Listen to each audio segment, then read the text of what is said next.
আমরা একটা মিউজিয়ামে গেছি, ঢুকেছি। মিউজিয়ামটা সমস্ত গাড়ি টাড়ি রাখা রয়েছে, আর বাইরে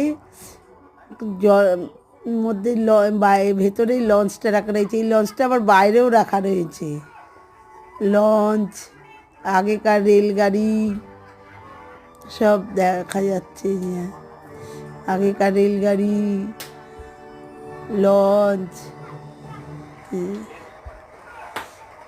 রেলগাড়িও রয়েছে পাশে, নানা রকম সাইকেল, গাড়ি, আগেকার সব। এই আগেকার ইঞ্জিন, কয়লাতে চলতো ইঞ্জিন, সে পুরনো ইঞ্জিন রাখা সব। আগেকার সব গাড়িগুলো সব